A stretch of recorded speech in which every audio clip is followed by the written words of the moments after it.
Hello guys, फिर से आप सभी का स्वागत है अपना यूट्यूब चैनल नॉलेज गनर पे।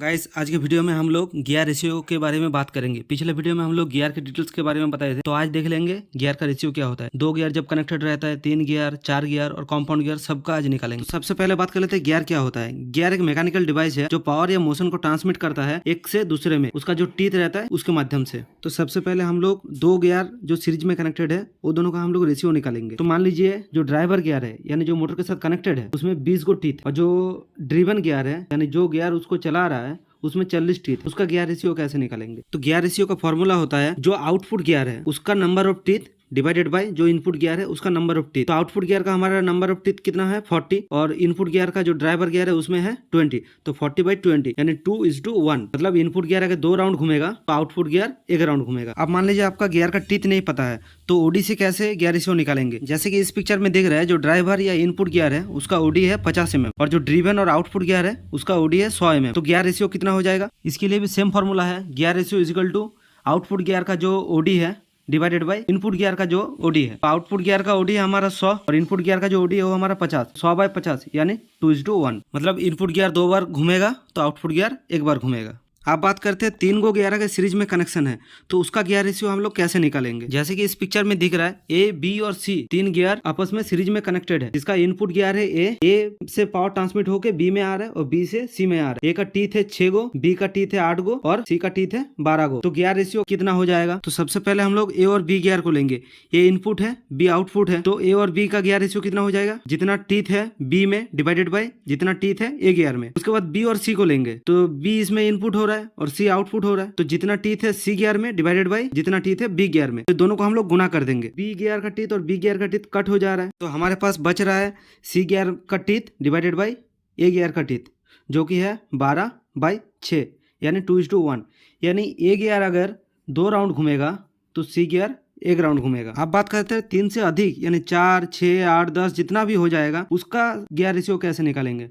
जैसे कि इस पिक्चर में दिया गया है ए, बी, सी, डी 4 गो गियर है, आपस में सीरीज में कनेक्शन है। ए गियर इनपुट है और डी गियर आउटपुट है। तो गियर रेशियो क्या हो जाएगा? पहले ए और बी के लेंगे हम लोग, तो बी गियर का teeth divided by A gear का टीथ, गुना बी और सी के लेंगे तो सी गियर का teeth divided by B gear का टीथ। डी और सी को लेंगे तो डी गियर का teeth divided by C gear का टीथ। बीच में जो बी और सी गियर है ये आपस में कट हो जा रहा है, बच रहा है हमारा तो डी गियर का टीथ है डिवाइडेड बाय ए गियर का टीथ। यानी आउटपुट गियर का teeth divided by input gear का टीथ हम लोग निकालेंगे, ये हमारा गियर रेशियो आ जा रहा है। बीच में जितना सारा सीरीज में कनेक्शन रहेगा गियर, वो सबका कोई जरूरत नहीं रहता है। आशा करता हूँ आप लोगों को सबको समझ में आया होगा।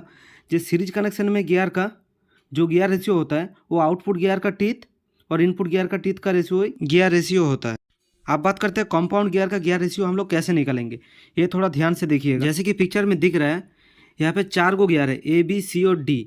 तो ए गियर इनपुट है और डी गियर आउटपुट है, और बीच में जो बी और सी गियर है वो एक ही शेफ्ट में कनेक्टेड है। ये बी को घुमा रहा है तो बी जब घूम रहा है तो सी ऑटोमेटिक घूम रहा है क्योंकि एक ही शेफ्ट में है, और सी गियर घुमा रहा है डी को और डी से आउटपुट निकल रहा है। अब पकड़ लेते हैं, ए गियर में 20 गो टीथ है, बी गियर में 40, सी गियर में 20 और डी गियर में फिर 40 गो टीथ। तो गियर रेशियो कितना होगा? तो सबसे पहले ए और बी को हम लोग पकड़ लेते हैं। हम लोग को पता है गियर रेशियो क्या होता है, आउटपुट गियर का teeth divided by input gear का टीथ। तो बी का टीथ डिवाइडेड बाय ए का टीथ, तो 40/20 यानी 2:1। और इसका मतलब हुआ ए अगर 2 बार घूमेगा तो बी 1 बार घूमेगा, और बी 1 बार घूमेगा तो सी भी 1 बार ही घूमेगा क्योंकि एक ही शेफ्ट में कनेक्टेड है। वो गियर के साथ गियर कनेक्टेड नहीं है, वो शेफ्ट के कनेक्टेड है।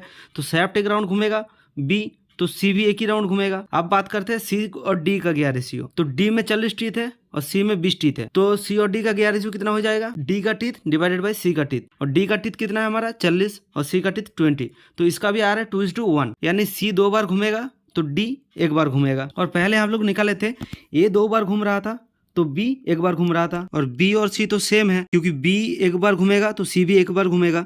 तो ए 2 बार घूमने से बी 1 बार घूमता है, तो ए 2 बार घूमने से सी भी 1 बार घूमेगा, तो 2a = 1c लिख सकते हैं। और सी 2 बार घूमेगा तो डी 1 बार घूमेगा, तो 2c = 1d लिख सकते हैं। अब 2c मतलब अगर ए से कन्वर्ट करेंगे तो 2 गुना 2a, क्योंकि 1c मतलब 2a, तो 4a = d, यानी ए 4 बार घूमेगा तो डी 1 बार घूमेगा। आशा करता हूँ अभी आप लोगों को समझ में आया होगा जो कंपाउंड गियर का रेशियो कैसे काम करता है। अगर कुछ डाउट रहा तो आप क्वेश्चन करके पूछ सकते हो हमको। गाइस, अगर वीडियो अच्छा लगे तो लाइक, शेयर एंड सब्सक्राइब जरूर करें, और कुछ डाउट रहा तो कमेंट कर सकते हो। और ये सब प्रेजेंटेशन अगर आप लोगों को पीडीएफ फाइल में चाहिए तो अपना मेल आईडी कमेंट में डाल दीजिएगा, मैं हो सकता है तो पीडीएफ बना के आप लोगों को भेज दूंगा। Thanks for watching. जय हिंद।